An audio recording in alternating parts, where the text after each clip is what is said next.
my name is Abby, and today I would like to show you how to make a shelf marker. So before I get into how to make it, I'd like to explain a little bit as to what it is. So a shelf marker is basically a placement marker. So a patron, child or adult, would take the shelf marker, put it on the shelf next to a book that they want to look at, right? They don't know if they want it yet. They can pull it down, look at it. If they don't want it, they can put it right back where the shelf marker is, take their shelf marker, and go look for more books. If they do want it, they need to remember to grab their shelf marker, and then they can take it and go on their way. So this would be very beneficial for a school library. Just for funsies, let's say a class of 20 kids comes in, and each kid, on average, pulls down 2 books that they don't want. And so by the time that class leaves, that's a minimum of 40 books that the librarian will have to put back. And so a shelf marker could really greatly decrease the amount of books that would need to be reshelved. It does not, by any means, get rid of shelf reading. You still need to do that. There's still oopsies. This is not a fail-safe, right? But it is fun for kids, and it does teach them, to put things back where they go. And so I have 2 fun little examples here, a little monster and a pretty little flower. Very easy, just some felt on this one, googly eyes, and a marker on this one. And so to make those cute little things, I started with a paint stick. You can get these for free from your local hardware store. Some of my local hardware stores aren't giving them away anymore. They are selling these in a pack of 10 for 97 cents. It came out to be about $105 after purchase, after tax. They're not as good quality as the free ones, so if you can get the free ones, much better. But these will work, and it does still keep it within a good, decent range for a large program. And so the examples that I showed you, the sticks were painted, and I have a few here. It's a cheap acrylic paint, but it does take a bit to dry. If you aren't going to have a program long enough for paint to dry, you may paint a few prior to the program and let them glue some stuff on. Just have a variety of colors. Markers are also a good option. So this one was done with Sharpies. And I did this as well to kind of show you how the coverage is. I would suggest using the Crayola markers for this. I don't think the Sharpie had a wide enough tip for it. They can use the Sharpies to decorate later, or they could still glue on materials. Now, if you don't want to use hot glue, which I will be using today, tack glue does still work, craft glue. I would give it time to dry though. So if you're doing it before you watch a movie, like if you're watching Monsters Inc. or something like that, but make sure there's enough time to dry. Okay, so I'm going to do a couple of them just to show you a little variations. It can just be paint. It can just be markers. It does not have to have extra decorations on it. If you do put decorations on it, keep it to the top of the shelf marker. You don't want it on the body of it because that's what's going in between books. If you're drawing or painting down here, that's fine. Just not like googly eyes or felt. That's not a good idea. And so the first one I'm going to show you is ribbon. Since this one, my favorite colors, since this is flat, it would be fine to do down at the bottom. Just need to make sure that it is secure in place so it doesn't come apart, right? So for this one, I'm about to lose my ribbon. For this one, I'm going to use my gray paint stick. I'm going to put a dab of glue just to get me started.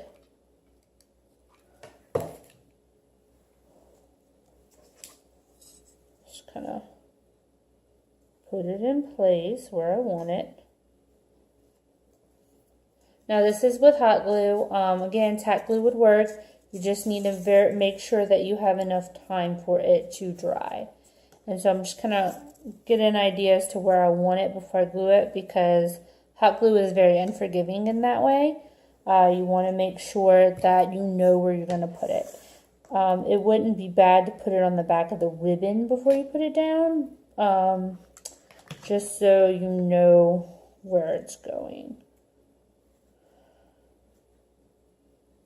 Okay. So this is going to take me a second. But again, there's no wrong way to do these. This one's going to be a really great creative project. And it would be really fun to see what everyone comes up with. This could tie in if you're doing like a week of crafts and you want to do something like create your own library bag, create a bookmark, create a shelf marker, something like that. And these can all be things, the bookmark and the shelf marker can all be things that they keep in their tote bag. If you wanted to make a cover for their library card or something like that, that would all tie in. And that would be kind of a fun program. I would like to come if you have that program. Invite me, please. So I have a little knot in my ribbon, which kind of happens from time to time. Just going to finish off the back. So I have the front glued on pretty well. Just going to finish off the back so it's just one cohesive. You don't have to do the back if you don't want to, if you don't have enough ribbon, if you're just working off of scraps. This would be a great way to use up extra materials that you have that were from other projects. There's nothing wrong with that. 10 to 1, the kids wouldn't even realize it. You could just have buckets of stuff out. Feathers would be fun. They could make a little turkey for Thanksgiving if you wanted to do that. Or they could just, you know, do it for because they decided that's what they want to do.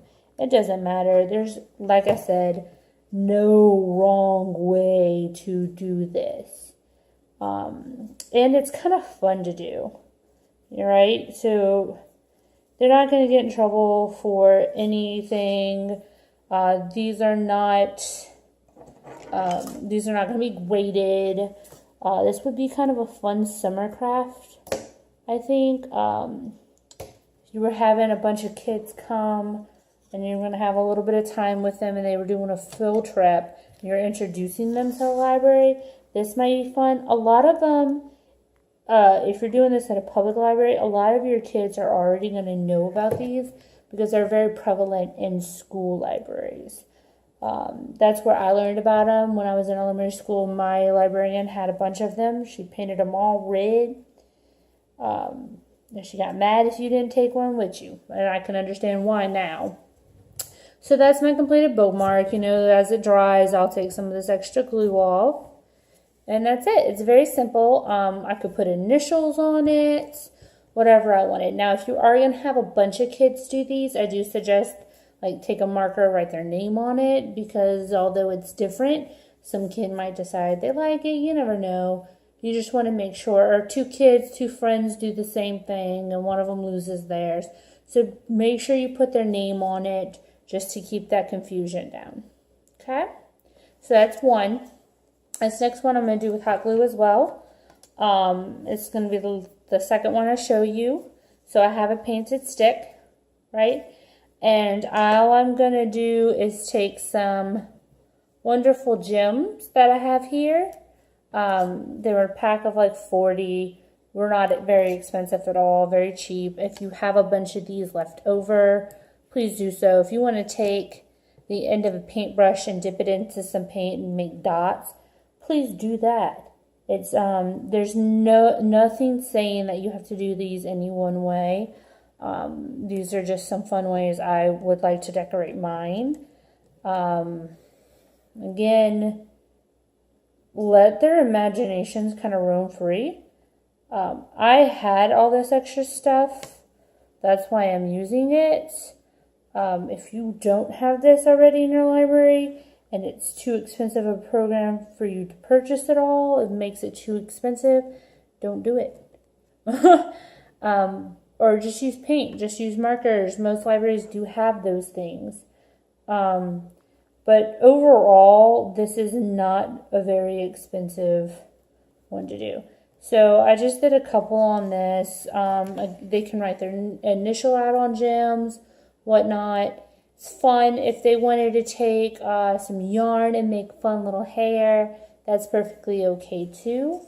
And so just for funsies, I'm going to do another one, and I'm going to do just a quick couple of marker strokes on it.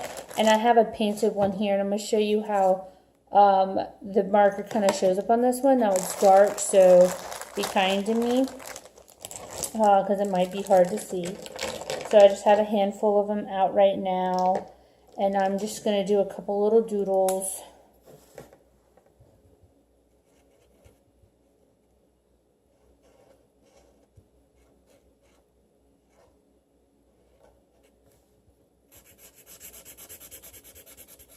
So you can see how it's filling in. So I kind of want you to see this.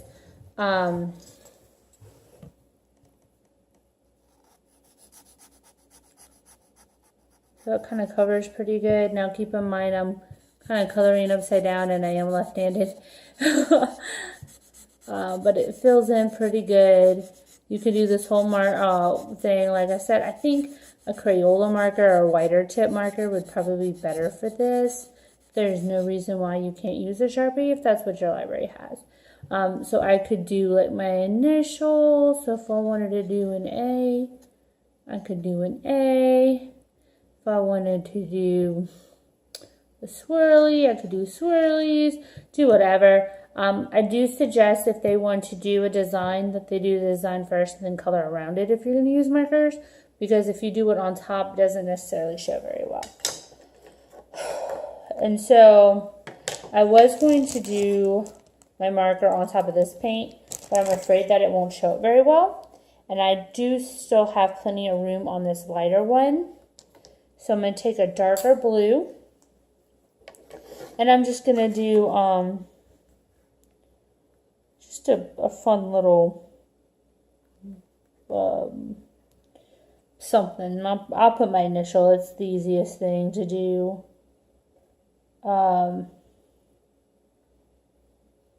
And so it's not perfect, but it does still work on top of the paint. So if they wanted to use them on top of the paint, that is still perfectly okay.